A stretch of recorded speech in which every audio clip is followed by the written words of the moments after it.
38-year-old Lisa Hyman has been running her own nail business for 3 years and feels it's now time for a change.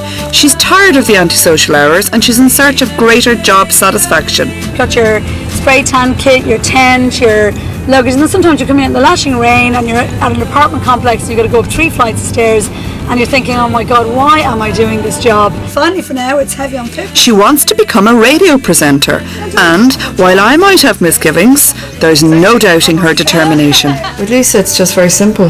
I want to be a radio presenter. But it sounds simple. I'm nervous about her expectations. I'm on my way down Grafton Street now, and it's a lovely cold winter sunny day, and it just reminds me now as a kid when I used to come down Grafton Street and I used to go shopping for flowers. I used to bring them home to my mum and she used to love having flowers for the weekend. Do you remember how long the florists are here in Grafton Street? Oh, forever. Well, Lisa is now more determined than ever to pursue radio. I think it's time I try to de-romanticise it for her.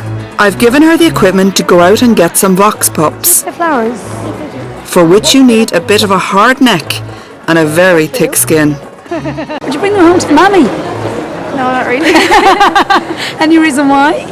No. I don't know whether it's the questions that are just a little bit too staid. I don't think they're staid. I think they're just the only type of questions you can ask about flowers. But I mean, it's just how much humour can you get out of somebody about flowers?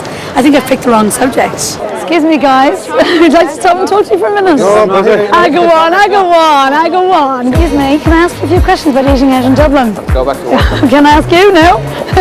Sorry, excuse me, can I ask you a few questions? No, thank you. Okay. Hi, girls, can I ask you a question? No? Okay. Hi, can I ask you a question, please? Sorry. Okay, no problem. Thought it would be so much easier, but it actually is. This is not an easy job. People don't want to stop, and people are being like, no, not today, back in half an hour, see you later. Okay, do you eat out in Dublin at all when you visit? Yes. Okay, and what percentage would you leave as a tip to the waiter? 15%. Can I just ask you, do you eat out in Dublin? No. Can I ask you a few questions? All right, I finally have to accept that Lisa's not going to be swayed. My ideas of wine sales or interior design are out of the picture. Media is where her heart is. It's a wrap. I need some guidance here because she's obviously not going to waltz into a job as a radio presenter. I need to know how she's going to achieve her goal and how I can help her. It's time for some straight talking with producer Yvonne Judge. How does one get into this, and does she have a chance? Okay, demo tapes, etc. Live experience. She's got to be looking at a community radio or a college radio. She's got to be knocking on doors, looking for runner jobs. But as you say, it's a bit of luck and a lot of hard work, really, isn't it?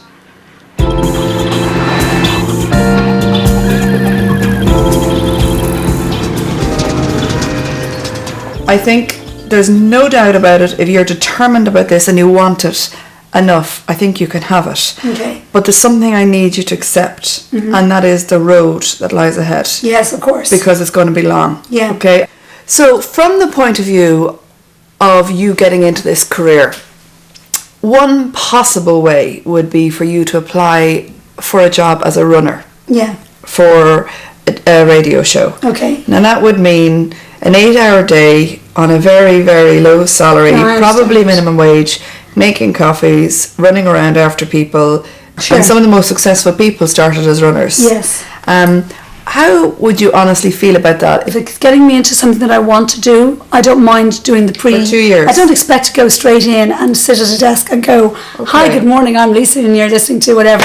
Okay. I do know there's going to be a certain amount of, going in and starting from the bottom and working your way through it. I think we need to start sending in your CV with some vox pops to some community radio stations. Okay. Local radio stations.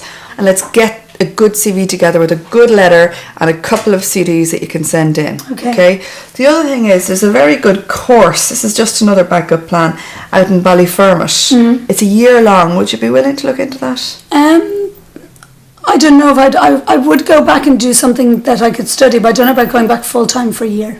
Because one thing that Yvonne did said was if you could get a course behind you, right, it would add value. Okay, well I consider it then. I'd have to look at it and see what it entails and what. Yeah, I actually have it here. It's radio programme production, sound engineering, communications, work experience, media analysis. If you were to have that and maybe a bit of voluntary work experience behind you, it's just one thing to look at. Okay, all right, I'll have a look at that. I don't expect that it's going to be plain sailing at all. I knew that from the start. I think you need to get that message out now. I'll do whatever it takes. Yeah, okay. Okay, Lisa is committed and I'm not going to fight her anymore. And I have to say I truly admire her determination. We've arranged for a demo recording, which will be her calling card to stations everywhere. I'm Lisa and you're listening to Read My Lips. So stay tuned, it's a great show. I want you to smile. And I want you to enjoy this one when you start, alright? So let's get the show rocking. Let's play some music by Black Eyed Peas. This is Pump It. I like that one. Ever thought about having your own business, or is it just a dream? Afraid to take the risk?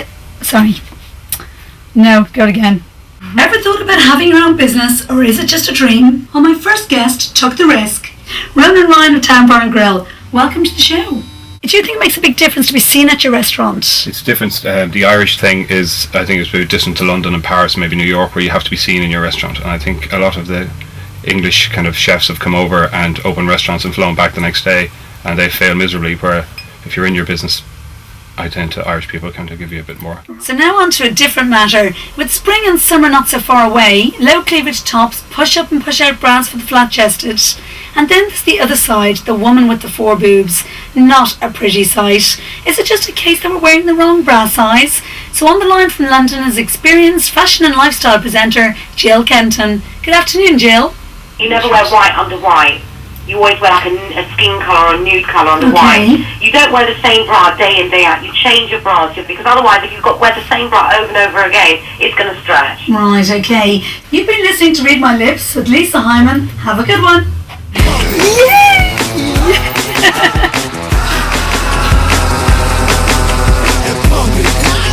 Happy. 4 weeks later and we have secured regular stints for Lisa on Dublin South FM, recording her own pieces and getting real broadcasting experience. She has also started a short course in radio production. 3 months ago, Lisa Hyman's radio experience was like the rest of us, listening to it in the car. She knows there's a long road ahead, but there's no doubting she's found the buzz she craved. 93.9 FM, this is Dublin South Radio. Bye!